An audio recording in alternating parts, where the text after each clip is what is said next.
full-on business, whether it's a full-on business that is, your only career, or whether it's just sort of a side gig, right? In the state of Hawaii, you need to get a business license anytime you're charging, right? So even if you're doing side gigs, if somebody says, hey, come help me cut my tree down, I'll give you $20 or something, that's sort of called under the table, right? But to do it legally, you should have a business license if you're going to get money. And along with that privilege to conduct commerce in the state of Hawaii, you pay taxes, right? And it's in addition to income tax and all this other stuff, right? And we know it as the general excise tax. So other states, they have a sales tax. We don't have a sales tax. We have something similar. It works a little bit different, which is why we don't call it a sales tax, but it's the general excise tax. And essentially, the bottom line is, for every dollar that you charge, you owe the governor 4.7 cents. So again, everybody has these dreams, right? Whether it's going to be replacing their day job or just a side gig, something else to do to make some spare cash. And it's normal to feel sort of scared about it, right? So we're going to focus today mostly on how do you form your business, right? How do you establish your business? I'll just touch on some of the things if you start thinking about, I don't want to just establish my business. I want it to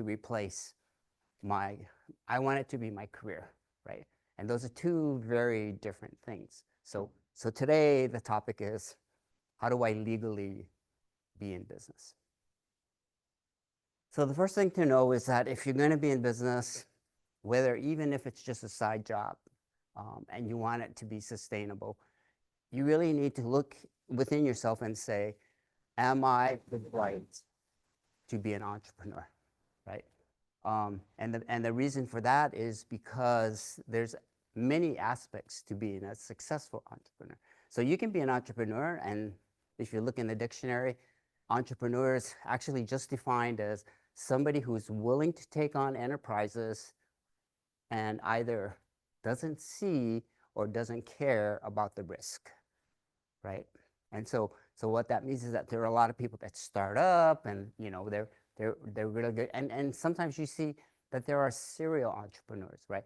People who constantly are starting new businesses. And part of the reason is they're a good entrepreneur, but they're not a good business person, right? They're good at starting it up. They have the ideas, they've got the energy, they know how to legally do it, like what we're going to talk about today. But they don't really want to run a company. They don't want to take the business and make it their career, right? So I thought it'd be interesting to just say, so what are the components about being an entrepreneur, and where do I sort of stand, in the whole thing? So the one common trait that people always talk about is passion, right? Have a passion for what you do. And the reason for that is, if you don't have a passion for it, it's really just a job, and you don't really put a lot of effort into it. Secondarily, even if you start out and you're all excited, passion is the fuel for sustainability, right? If you have a passion for it, you'll stick at it and you'll keep going to it. But the other thing to be a successful entrepreneur is that, I'm sorry. So Mark Cuban, right? Everybody knows him from Shark Tank, or the sports team owner. So he basically identifies and says, passion is what drives long-term success, or isn't what drives long-term success. It's skill, effort, and time, right? And that leads us into the second thing, which is, besides having a passion, you have to have an expertise in that area. And whether you build that expertise and work at it, or whether you already have it and that differentiates you from everybody else, it is a component that you have to understand. If you want to be successful at something, you have to be good at it, or you have to be an expert on it. And then the third piece is the one that many miss out on, which is passion, expertise, and that is having an economic opportunity, right? So when we're talking about entrepreneur, we're talking about business. That means making a profit, right? You're not doing this as a hobby. You actually are doing this because you want to make money. And so the sweet spot, so this is called a Venn diagram, right? The intersection of all this is the sweet spot. So if you fall in that sweet spot, you are well suited to be an entrepreneur. Okay, so now back to the rah-rah part of, yeah, everybody can start a business. And essentially, you know, like here's a sort of a success story, right? You don't have to really have roots or inherent or, you know, or do anything to really get going. And so one of the success stories that we like to talk about that's local, right, is there's this woman who her dad ended up in the hospital long term. And then just to thank the hospital staff, she would make cookies. So her day job was a teacher. She was just a elementary school teacher. And so again, she just did this to thank the staff. She started getting a lot of people saying, you should go into business and sell this because these are just so good, right? They're so different than anything else. So then she dipped her toe in it and started doing the Friday night town parties on Maui. And she went, got a pop-up booth and started doing that, and then started seeing a whole lot of success for that. Based on that, she essentially said, I'm going to keep working at this, and then eventually quit my day job. And within 6 months, she ended up quitting her day job, which, you know, that was a career. She was on a career path. She had a retirement plan and everything, but she decided that this was more exciting, right? And part of it is because if you know her from a personality perspective, what she enjoyed getting up every day and doing is coming up with branding and marketing and packaging, right? And having this business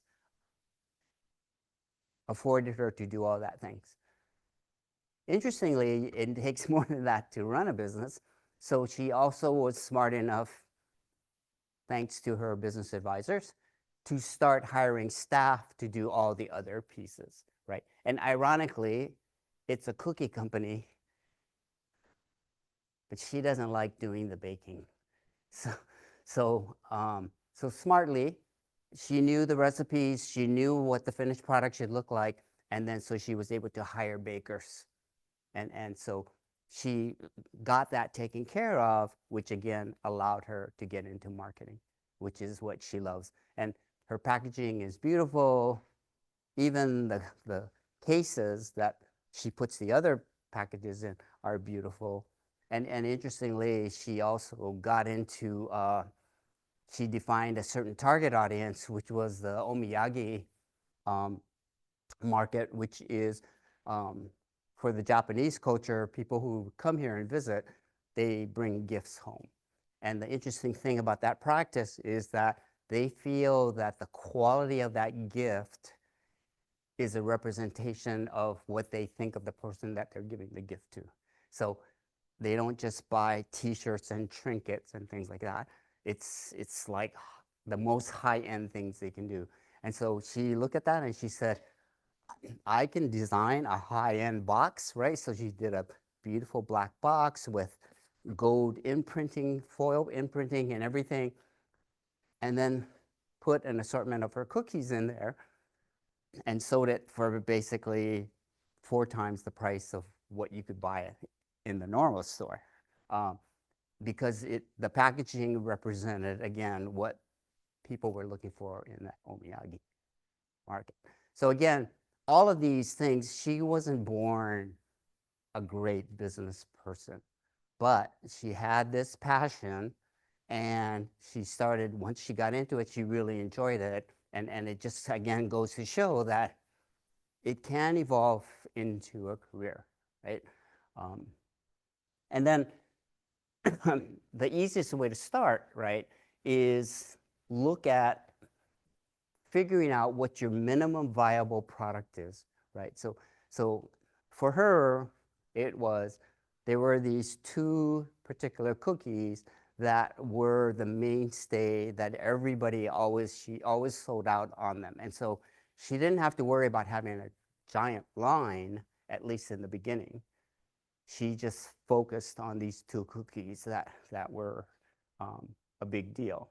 And in a certain sense, that becomes your mainstay, and then that gives you freedom once that produces enough income so that you can now do R&D and expand and everything else. But just the fact that she had a minimum viable product defined, right? And we like to say, so in the Western culture, we talk about if you can do what's called the elevator pitch, right? So the elevator pitch is this exercise where you look at the scenario of you walk into the lobby, you go into the elevator, a prospective customer walks in with you, you press the 5th floor, there's your captured audience for that 30 to 60 seconds. So what do you say during that, right? And essentially, you need to say,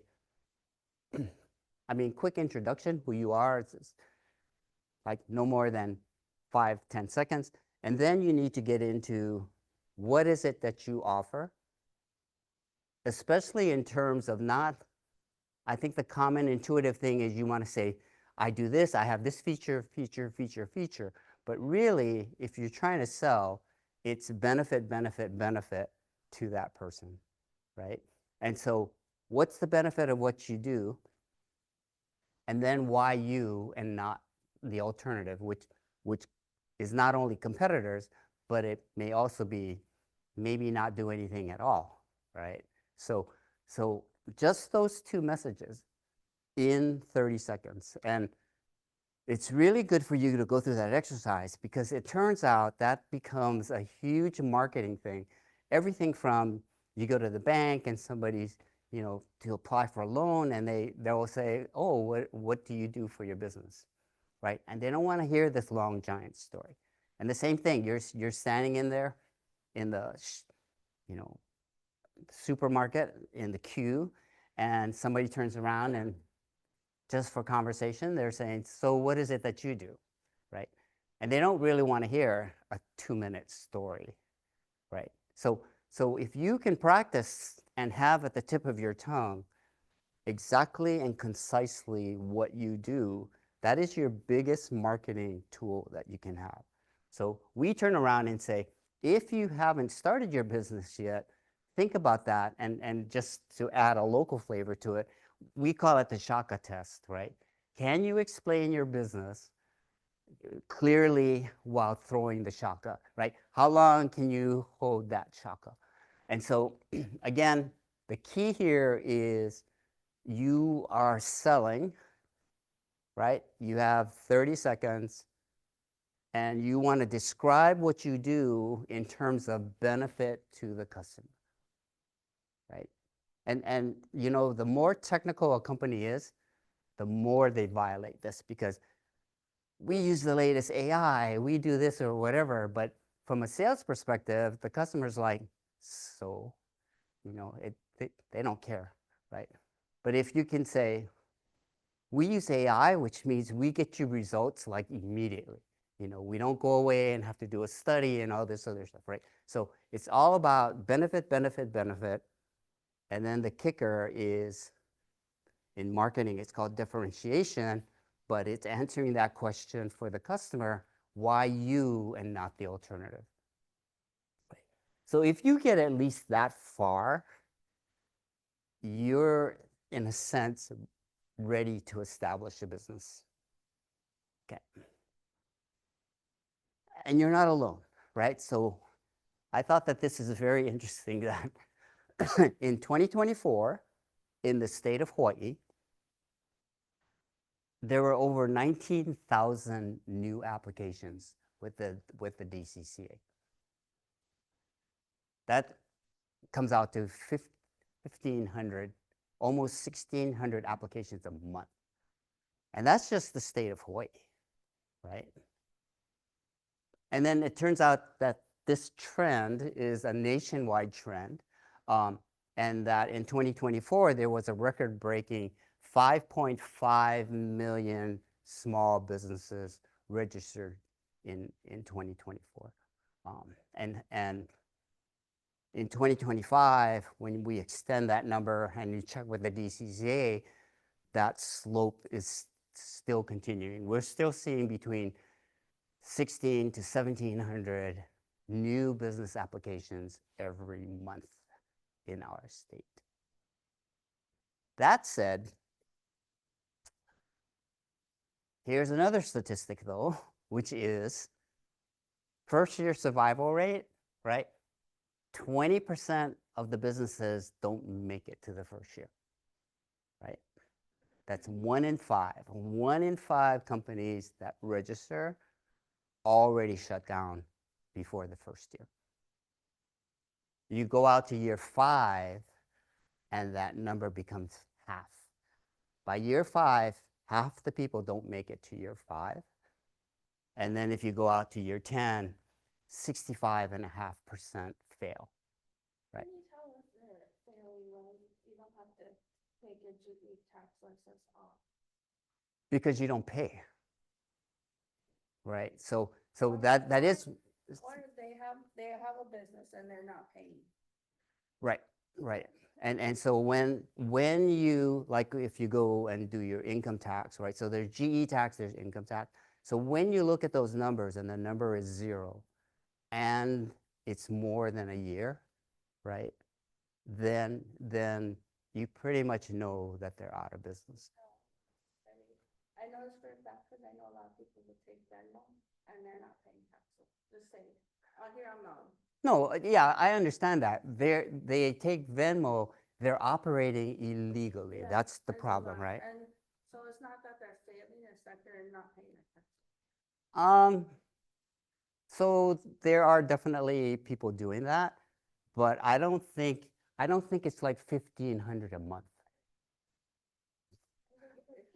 Well, yeah, well, that's going to be interesting because the problem that happens is that if you don't start reporting, by year 3, they will dissolve your company. So you will be underground from a tax perspective, but then you will also be underground from the DCA will disregard or dissolve, administratively dissolve your company. Mine was sleeping for like 10 years and I still have it. That's not true. Well, yeah, so again, data is kind of an inexact thing, right? Because we don't have a requirement for you to say that you've dissolved, right? And so we have to, we make these assumptions based on the fact of people who don't respond anymore and they don't pay taxes, which means they are not legal. When you ask the question, how many illegal people, okay, now that's a whole different thing. But these are not legal companies, that's the problem. Yeah, they're registered, but it's not paying taxes. Yeah, that's called illegal. The state of Hawaii requires you to be a company, you have to pay your taxes. And if you don't, you're not considered a company, right? So like for instance, and vendors know this, right? So vendors will say, like, if you want to be a supplier to me, I will ask you, I need you to go and get me a Hawaii compliance certificate. And the Hawaii compliance certificate will look at that. They'll look at the IRS, they'll look at the state taxes, and they'll look at the DCCA filings. And if you don't do that, then you're underground. And many suppliers won't work with an underground company. So yeah, what you're saying is true. There are many people out there, just like there are many people, I mean, I have a property, I have to hire people to do like my tree cutting, right? So I have people that come to me and they basically say, okay, here's my quote, $4,000. And I have other people that come to me and say, we'll do it for $2,000, but you got to pay me cash. I don't want any records, right? And so there's a decision for me, do I want to do that or not, right? And so even though monetarily that's a good deal, it's not a good deal for me because they don't have insurance, they don't have, things. And if they end up, many times they're not good business people to start with. And so I know of cases where they do the job and then they come back and they go, hey, you got to pay me more because this was harder than I thought it would be. And we don't have a contract, so there's nothing to do. But his wife is camped out in the driveway saying, these people cheat us out of our stuff, right? So what you're saying is true. There is, to your point, maybe a significant number of people, but those are not what we consider businesses. They're in the business, they're making money, but they're not a business in the sense of what the state considers, are you a business or are you not? Yeah. I mean, and again, you can actively be really good and say, I'm going to file taxes and I'm going to file it as zero, even though, right? So the better you are at committing fraud, then yeah, you can make the numbers kind of look good for you. I wouldn't really recommend people go that route because like GE taxes, right? For retail, 4.7%. In the state of Hawaii, you get your customer to pay that, right? So you as a business, you as the seller, you owe the state 4.7 cents for every dollar. But when you invoice your customers, you pass that on, right? So when you go to a restaurant and the restaurant says you bought $100 food and beverage, you notice that after that subtotal, there's a line that says Hawaii state tax. Or in other states, it's called a sales tax. And that's what the consumer pays. So you collect that as the business owner. And when your tax return comes, right? So for GE, it's every 6 months or every quarter or every month. That's what you turn in, right? So why would you not be? And that GE money, right, goes to your government. So the county gets a slice of that, the state gets a slice of that, and it's basically what goes into the general budget for your government in terms of programs that they do and so on and so forth. So true, if you selfishly only want to collect your stuff, not contribute to the economy, not contribute to your community, yeah, that's, I can't fault people for wanting to do that, but many people that I know want to support their community. They want to have good roads. They want to have different things, right? And again, the fact that you make your customers pay for it and you don't have to sort of do that it's a little bit, again, even more of an argument of why do you want to go down that illegal route, right? So again, and then when you get to the income tax, which is a whole nother tax also added on, yeah, I can see why people don't want to support the federal government, right? So again, these are all choices that you can make. Solved it after 3 years. Do you need the LLC?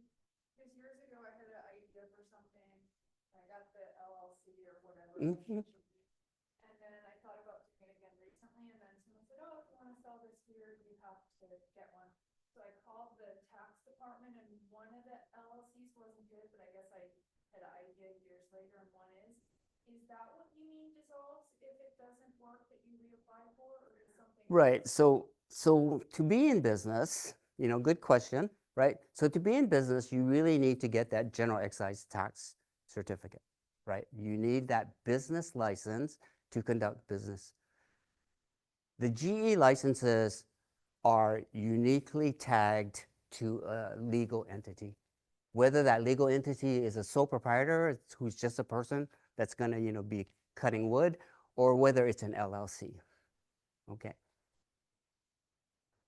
No. So when I talk about dissolved, what will happen is that legal entity that you define that the GE attaches to, that legal entity is created with the Department of Commerce and Consumer Affairs, right? In other states, you form it with the Secretary of State. In the state of Hawaii, you form entities with the Department of Commerce and Consumer Affairs, right? Okay. Yeah. And so what happens is when you get an entity defined, every year the Department of Commerce will send you a notice and tell you, yep, and it used to be an orange postcard. Now they just try to do email to save on printing costs. But yeah, it was the orange card that used to come. And basically on the anniversary of your registration, they want you to do an annual report. And again, many people not understanding what that is sort of feels like, oh man, I got to be prepared, like I get prepared to do my tax returns or anything. The annual report has an unfortunate name because all you do is, and they give you the URL, you log in, and it'll say, when you made application for your LLC, here is all the information you gave me. And that information from the Western world represents your articles of organization, right? And so literally what they're telling you is, this is what's in our database. We want our database to be current. Every year on your anniversary, log in and tell me if anything's changed. You pay a filing fee, right? Right. So there's no renewal, but you have to do this annual report. And whenever you do a report, you have to pay a filing fee. So the filing fee, so it's really weird. The filing fee is like $13.50, but they've, for the last 5 years, have a sale, right? Which is kind of weird. So depending on whether like nonprofits get to only pay $3.50, I think regular businesses are paying $7.50, but the normal filing fee is usually like $13.50, right? And so if you fail to do your annual report 3 years in a row, well, the first time you fail, what happens is you are flagged as a not in good standing. And again, it has to do with anybody that you're going to do contracts with, right? They want to know, are you shaky or is everything like good with you? And so they will basically go into the database and look and see if you're flagged as in good standing or not in good standing. So the first time you miss it, you're not in good standing. If you do 3 in a row, on the 3rd year, they administratively terminate your registration and your LLC no longer exists. Right? Do they talk to the Department of Taxation? No. So the Department of Taxation basically says, hey, as long as they keep paying their taxes, right? And that's the other interesting thing too, right? For GE taxes, even if you have no income, you still have to file a tax return. It's a zero balance tax return. So again, all of these are in concert, and the way that any outsider, whether they want to know if you're in good standing or whether you paid your taxes, literally will just ask, please produce a Hawaii compliance certificate. What if you want to stop your LLC, like I had an LLC, and then I became an employee, so I wasn't doing it. Is there a way that you can legitimately let DCCA know this is no longer being used? Yep, so there is what's called a dissolution, right? And it's one of the myriad of forms that are available online. And so you just log into the Business Express, which is DCCA, and you basically say, I need to file a dissolution. Or you can actually say, I think they also have, like, there's a pause, which means you don't have to do your annual report, right? But most people, they just, because the only thing is, even if they're not using it, but they may want to use it in the future. They'll just do their annual reports. Right.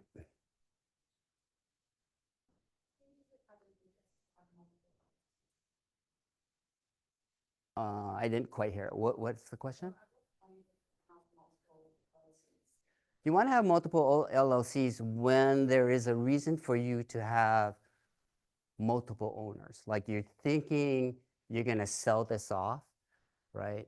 Or you're thinking, I mean, in essence, it's at any point where you want and to take the trouble to maintain a double set of books or triple set, depending on how many, and returns, triple set of returns, right? So you would have to get, for every LLC, you would basically get, remember the GEs are tied to a unique entity, right? So 3 LLCs means 3 GE certificates, 3 GE tax returns that you have to do, 3 income tax returns that you have to do.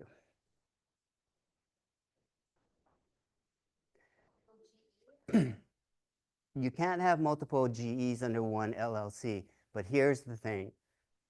Both the DCCA's creation of an LLC as well as your GE certificate that gives you the ability to sell has no rules around mission, lines of business. Right, right, right, yeah. Well, they want to see that everything's registered, and then, you know, their thing is, in order to let this person do business, and that's why they don't say, let this person do service or let this person sell goods or whatever. You can do both, right? And essentially, if you look at the wording, right, the general exercise license gives you the named entity the privilege to conduct commerce within the state of Hawaii. And it, a lot of times that makes sense. And so what you see sometimes, if you know ahead of time, what they'll do is for their LLC, they'll name it, you know, like Wayne's Holding Company, or, right? And they can have as many not legal subsidiaries, but essentially operating subsidiaries under that. And the beauty is it's all one set of books, all one set of returns. Right, right.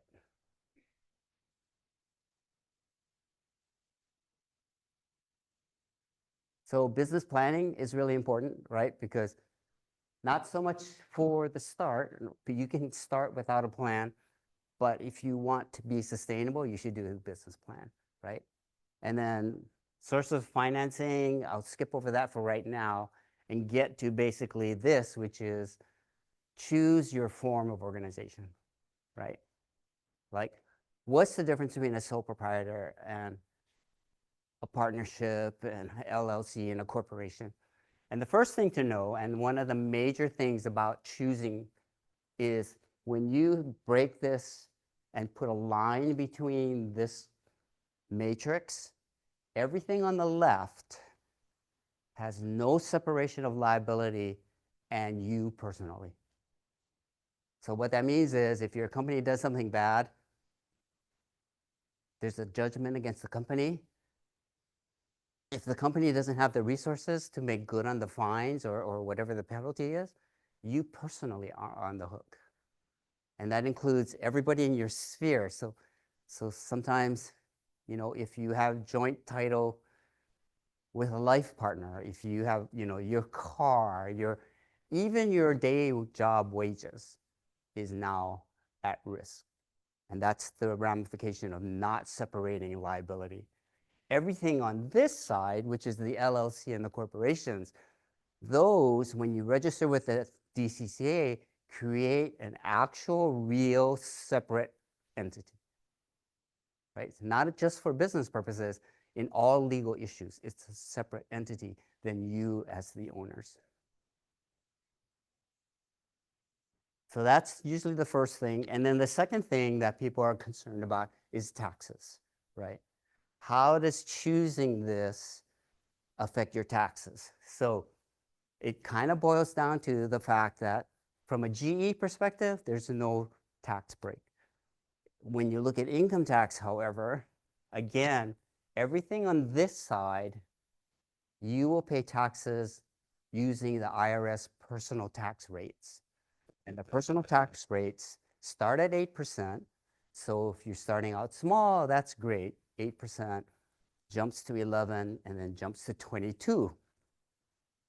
On the corporate side, thanks to Trump and the Republicans in 2018, corporations used to have those tax tables, and they said, nope, we're just going to say corporation, 21%. You make $1, you make $10 million, your tax rate is 21%, right? So the ones that are making millions, they used to be like in the 40% tax bracket in corporates, right? Huge windfall for corporations. But that now becomes things to consider in terms of which one you're going to pick. So here's the rub, right? Well, I want the liability protection that an LLC does, but I don't want to pay 21% right off the bat. I'm willing to pay 21% when my personal goes to 22 because 21 is less, right? So the IRS said, just LLCs, just that form of organization, we're going to let you choose how you get taxed. So if you start out and you start out as a partnership or as a sole member LLC, the logical choice is I want to be taxed as a sole proprietor. And what that means is now you will go and do your taxes like a sole proprietor, which means the LLC doesn't have to file its own return. It's just another line of business, gets recorded in what's called Schedule C of your personal 1040. So super easy way to file taxes, right? One member or two members. Well, actually one member or two members. If you have more than two members, you can still elect. That's the thing. IRS has no criteria. IRS just says, you tell me how you want to be taxed. And LLC is the only one that has that flexibility. Yep. Yep. Yep. Well, a minor can be a member, but they can't be a sole member. Yeah, they can get a GE. The issue around the minors is that state of Hawaii believes that minors cannot make legal decisions.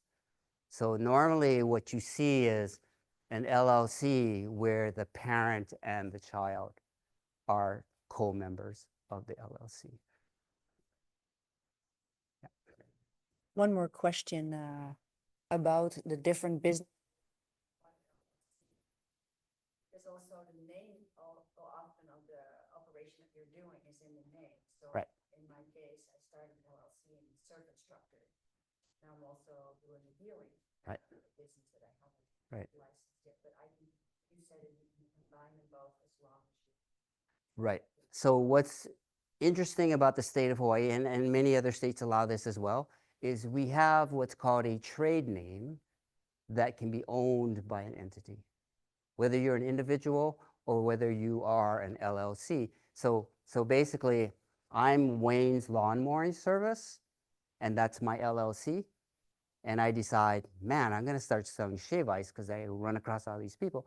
But I don't want to sell shave ice as Wayne's Lawn Mowing Service. It just doesn't feel right.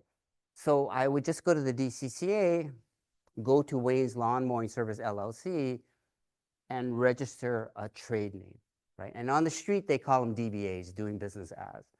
And you can have as many as you like, costs $51 to do it, and that lasts for 5 years, and then after 5 years, you have to renew that. But again, that's sort of the answer for you, right? So you're a single LLC, which has multiple lines of business. You can get a trade name for every one of those lines of business.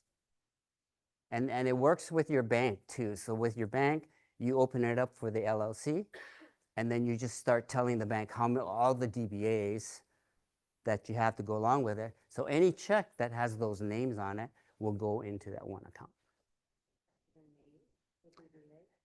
Yeah, so DBAs often, so when we talk about sole proprietor, actually you don't need to go to the DCCA to register that entity because you already exist as a person, right? And sole proprietor means that the state allows you to also be a business, but that means your business name is your given name.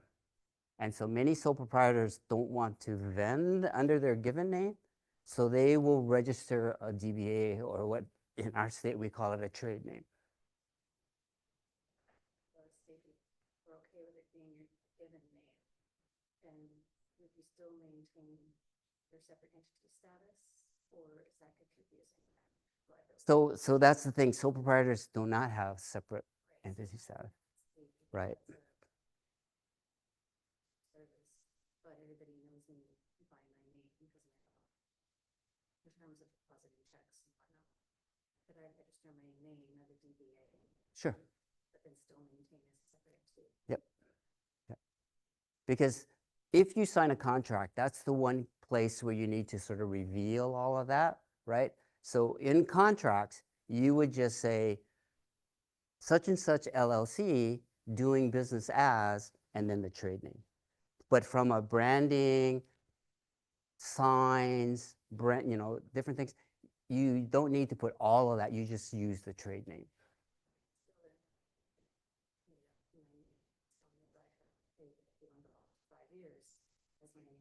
Right. So you show that to the bank, and the bank will understand that, oh yeah, so this account, we can take checks for the LLC, and the DBA is actually this person's name, and so you can do that.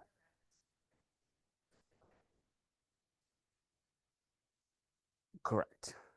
Correct. You show the bank, so you go to the DCCA to register a DBA, or actually it's called a trade name. And so you go to the bank and you show them that application, and it's stamped approved. Yeah. And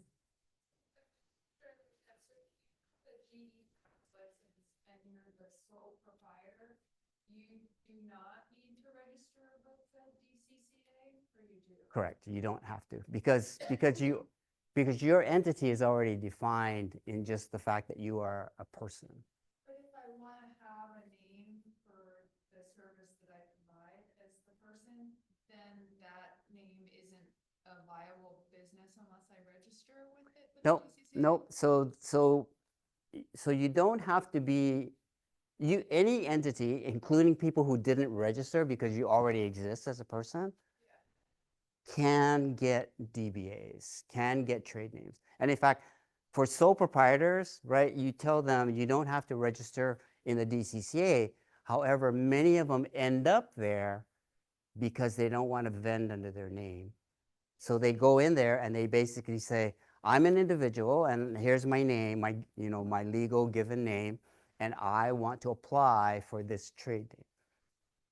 So, and is that a separate fee or the same? It's a separate fee, Do you right? know how much it is? It's $51. Same to get a trade name and then Yeah, so that's why a lot of people who are saying, I want to be a sole proprietor because that's just the easiest. And I say, well, if you don't care about liability and you don't want to get a trade name, it's true, it is the easiest.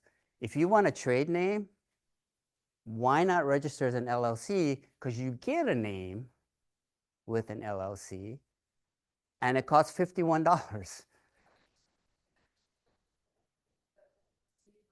the sole proprietor. For say like a small business, I'm just doing it myself. Sure. Yeah. So the biggest difference is that separation of liability, right? So if you're a sole proprietor, even if you have a trade name, right? The trade name is not an entity. The trade name is just another alias for you, right? So when you do business and you make some mistake, or like sometimes it's really fluky, like somebody's walking to your door and they fall down and they're going, I'm suing your business because you had funky stairs. And if you lose that, you got to pay their medical bills and all of this. If your business doesn't make enough money to pay that, they will then go to any of your other assets that you own because you haven't separated your liability. Because I think at the time when I had the idea a long time ago, I think I might have applied for the LLC, but I didn't understand. But I thought even if you have an LLC, they'd come after you anyway if you're not sure, right? Yep, well, they will definitely come after you. And that's the point, right? Doing business with the general public is very litigious. The question is, if you lose, where does that payment come from? If you're an LLC, they can only look at the assets and the bank account and things of the LLC. If you run out of money, you run out of money. If you don't have that separation and you're a sole proprietor, even with a trade name, right? Because a trade name is not a separation of entity, then what happens is it's like, okay, so we've exhausted your LLC's resources. Now we go for your other resources. Yep, So you same can, with it. right. It's just for lawsuit. Yeah, it's how you make good on any penalties or anything, right? So it's best practice, whether if you're in business, and it doesn't matter if you're a sole proprietor or an LLC or a corporation, you should get business liability insurance because they can help in terms of not only supporting you in court, but they can also help you in terms of keeping the fines lower and things like that. And for many of them, when you get your liability insurance, you can ask them to come out and say, can you look at my facilities and tell me where I'm at risk, right? You know, is this door too low, or do I have my stairs too funky? If you're like a surf instructor or something, they would recommend that, you know, you should have every customer sign a waiver, and they will help you with that wording, right? So if you have, you know, conditions, pre-existing conditions, or whatever, they need to sign and say, I will not sue because I have these pre-existing conditions.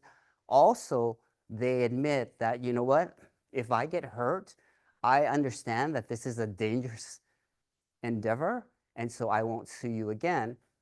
And the only way for them to get around that is if they can show negligence, right? But if you don't have any negligence, and your insurance company kind of helps you keep away from that, yeah, so it's really good to have insurance. The other thing about business liability insurance, for anybody who vends in a venue that is not theirs, think of swap meet, farmer's market, or whatever, those venue owners always want to be added to your liability insurance. And so you come in and you say, I want to rent a booth. They'll say, okay, first thing, show me a GE. I want to know that you are legally, right? And sometimes even give me a tax compliance certificate, right? Because they want to know you're in good standing, not just you only have an account. And then the second thing that they'll say is, here's the fee for the rental of the booth. And then the third thing is, and then now I need you to go to your liability insurance company and ask for a waiver, which is adding them as an additional insured for the days that you are on site. And that is like a super common practice, right? So we're putting on an event at the Grand Wailea.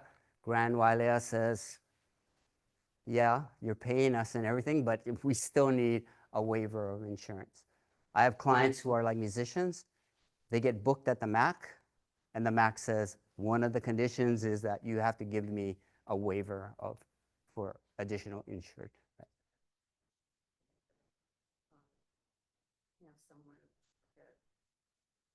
an issue that someone's having with you, that the MAC, for example, could go to the singer's insurance and not have their own for whatever was going on? Or No, they need to have their own, but but they want to share the responsibility, right?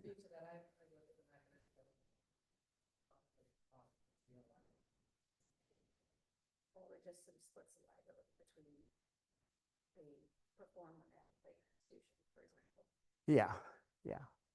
And so the thing is, you see that even like when you want to participate in the food and wine festival, or you get asked to go to a trade show, or you just want to go to the swap meet, or you want to be in the farmer's market, right? It's all the same thing. The venue owner will always, if they're smart, always ask for additional insured. Let's take an example. Performers, do they have to, they have individual liability coverage? Do they have to add a map to theirs? Because obviously the map knows that the performer is going to be performing there, so they can be a performer. Then me as a performer, do I have to let my liability? Well, so the venue will have general liability insurance for the property, right?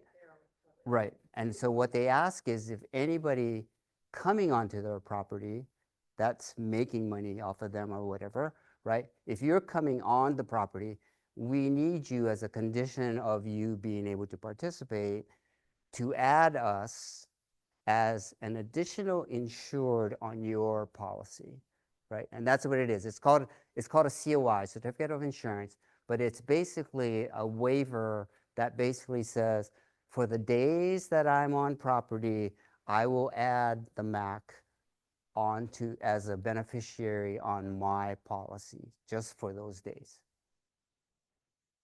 Right? So it's called additional insured. Right? It may be silly, but does your insurer charge you more for adding someone? And do you have to go back and say, okay, can you take them off now, or do you only schedule it for a certain So you only schedule it for the days that you're going to be there. Sometimes you might say, for the next 3 months, and if it doesn't go 3 months, you might ask them to take it off. But generally, and this is generally, it's not an additional, that's just how liability insurance works. You're allowed to have additional insureds put on there temporarily for whenever you're on their properties, right? So it's part of, and so you can ask you basically just go to your agent, or sometimes they have a service desk, and you just tell them, here's my policy, and I need to have a certificate of insurance in the name of this, whatever their organization is called, and the location, and then the days. And then in hours, they fax you an actual certificate.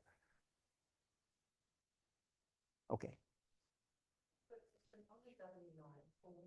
Mm-hmm. Yeah, there's an option for individual sole proprietor box, C corporation, S corporation, partnership, trust estate. Then there's the box for the LLC. After that, it says enter the tax classification, C corporation, S corporation, T. And it's stuck me, I don't know what to do. Well, because I had that too, when people chatted with me. So when you're an LLC, what they're trying to indicate is, tell me how you've arranged with the IRS that you're going to be taxed that year, right? It's the 4,000. Right. Yeah. This is by year to year, you choose how to go tax, or this is at the beginning when you form your entity? So To the way to get that. so the way it's worded is you can, it's not even an asking, it's a notification to the IRS that as of the beginning of this year, I want to be taxed as either a corporation or as a partnership or as a sole proprietor, right? And so it's just a notification that happens. The thing is, because it goes back retroactively to the first of the year, you have to file it by, I think it's April. of the year. So it can't be November and then you say, go back to the beginning of the year, or it's going to be for the next year. It's always like January to April is like the notification period, and you notify the IRS, and basically it says, beginning January 1 of this year, I want to be taxed as something. Once you make that change, you cannot make a change again for 5 years. Is it LLC depository there, like sole proprietor taxes and LLC, and just, are you taxed on your tax? Yeah, I mean, so it's a little bit funky that they have those boxes there, because in reality, all that happens is the purpose of the W-9 is so that you can issue a 1099 and you know where to send it, and that a copy goes to the IRS. So knowing what form of things that they choose, and to tell you the truth, most people get W-9s filled out wrong and they get them. Because you never turn it in or anything, it just goes to your accountant, so your accountant knows where to send a 1099.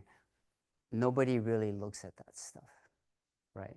And it never goes to the IRS even, right? It's just, this is an informational, here's my tax number, here's my address.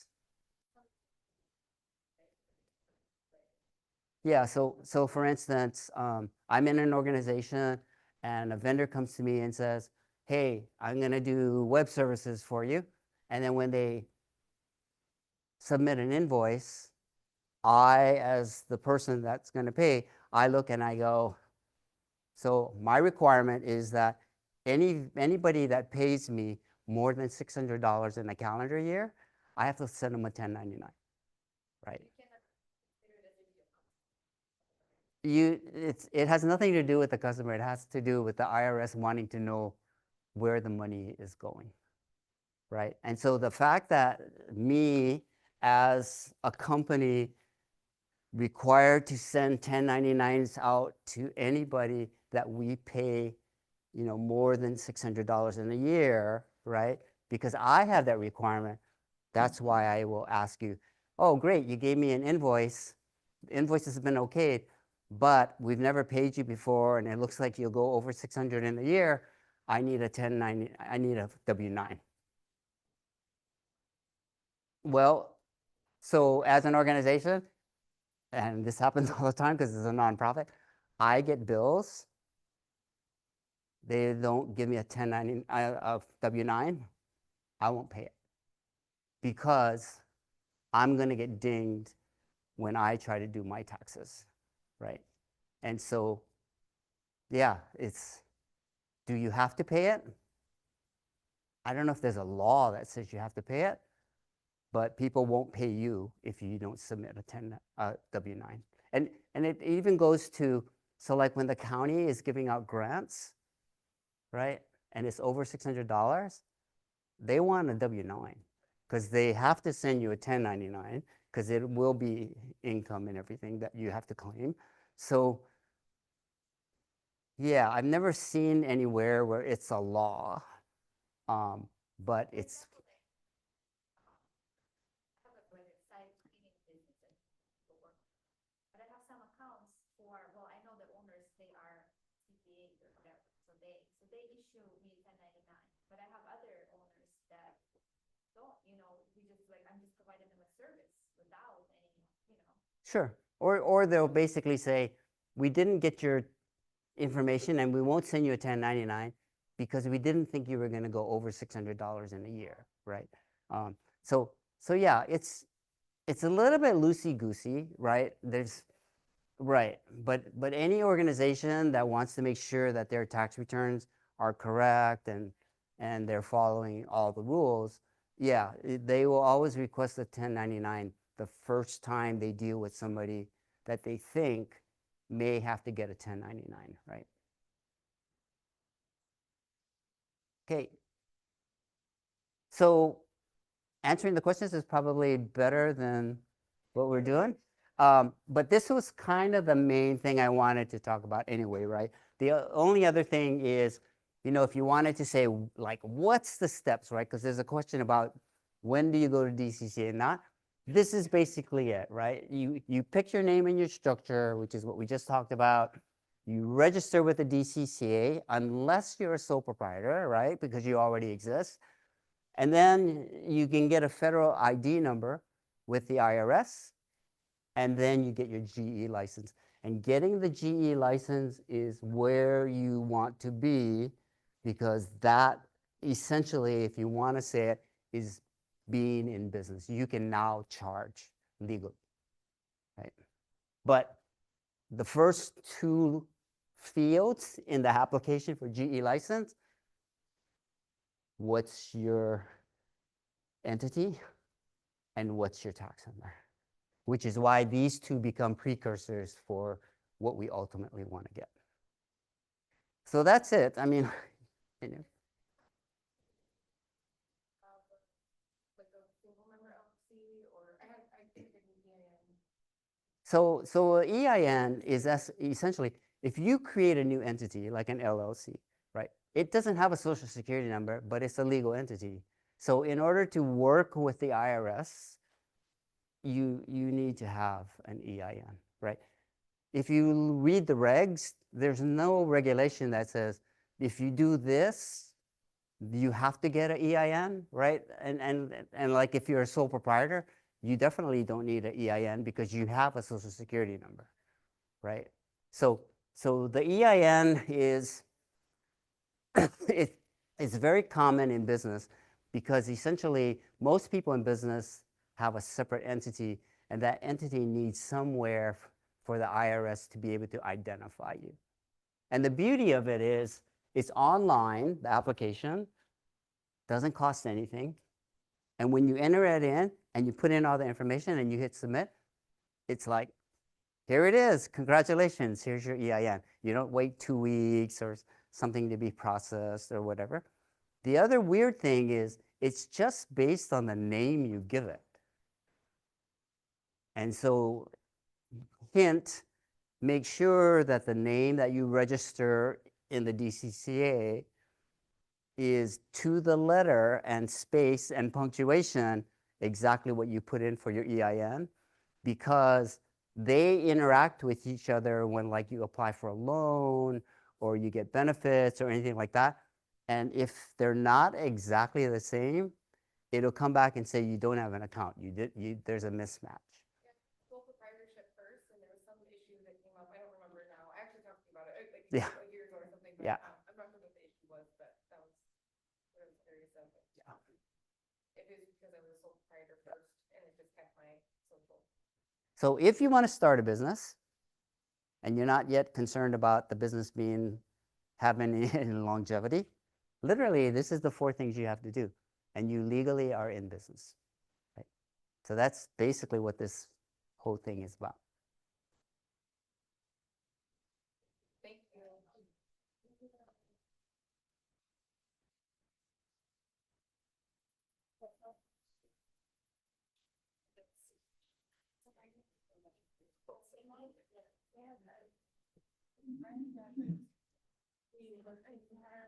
Hi, sure. With an LLC, roughly how much do you pay in taxes percentage-wise? Because you said about corporation, it's like 21%. So again, if you're an LLC, you're in so remember there's income tax and there's GE tax, right? GE tax, very straightforward, 4.7 pennies for every dollar. Income tax is going to be a function of your personal tax returns. And so when you get to entering all that stuff, you minus all your expenses, you get that gross number or the net number, you go into a tax table. So under 50,000, under $65,000, your rate will be somewhere between 8 and 11%. Once you get past that, your rate is 22%. Perfect. Yeah. Thank you. So my daughter has a juice and tea business, and she's 13 and she's homeschooled, and she's got big goals for it because it's been wildly successful just selling it like online to friends and family. Sure. And so because she's also homeschooled and she's got the time and she's got the focus and she's like already knows she's got something very special, she wants to, we were gonna go to like the food innovation tour later today and find out, like, we have to get it tested for shelf life. Yep. All that stuff. Yep. Her first goal is in the next, like, couple of years to sell it to like independent stores. Yep. Like, you know, the Mana Foods, the John's Country Store, the Fuller Marketplace. And then by the time she's 16, she wants to like have it, you know, 16 to 20, I would like 16, to. she would like to have like Yeah. a barcode and like be fully established where she's like scaling it and like selling to bigger stores. And so I'm trying to figure out how to navigate like all this official stuff with her age and what I have to be on as well. Like what do you suggest? Like, Yeah, so it's the same thing. You pick the form of organization so that she can charge, uh-huh. right? And so the only thing to know is that Hawaii doesn't recognize a minor as being able to make a legal decision. So she can be a what's called a co-member, right? So instead of being a sole member, it'll be a two-member, Yeah. right? And then so it's her business. She's and so at that point you can go and get, because you created a new LLC, you would basically get an EIN for that, Uh-huh. and then you have the two pieces of information to get your GE license, Okay. right? And at that point, you're in business. The other things you're talking about in terms of labeling and how do you get to the different levels of distribution and things like that, that's the kind of stuff that the Food Innovation Center will teach you, right? And the bottom line Like, is, down the road goals, like the immediate goal would to take Yeah. what and get it in just like the small independent, like small scale, what we can still produce without Right. like. so the key is going to be the Department of Health, the State Department of Yes. Health, right? And so you have to get your production facilities licensed with them. I mean, it's not even licensed, it's just inspected. Yeah. And they will tell you for the kind of things you're making and the quantity you're making, here's the labeling requirement and whether or not you can run it as a cottage industry. Yeah. Right? And cottage industry just means not in a certified kitchen.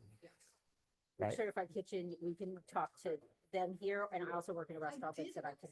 Yeah, yeah, yeah. So, And so that's the other thing. And then when you move to a certified kitchen, now you're talking about no limits. And so whether you are ready to sell to the big people because of quantities or whether you're not is just kind of up to you, right? But you have no limits at that point, right? And so when you sell to big retail, then they definitely have labeling requirements. yeah, as I well. also work for a beverage distributor, so I know all about that. Yeah, Yeah, yeah. I was meeting this morning, Yeah. I looked at all the brands and like their distribution and like. Yeah. So yeah, I'm like. And the I'm main in thing that business trips people up is basically registering for a series of, the barcodes, right?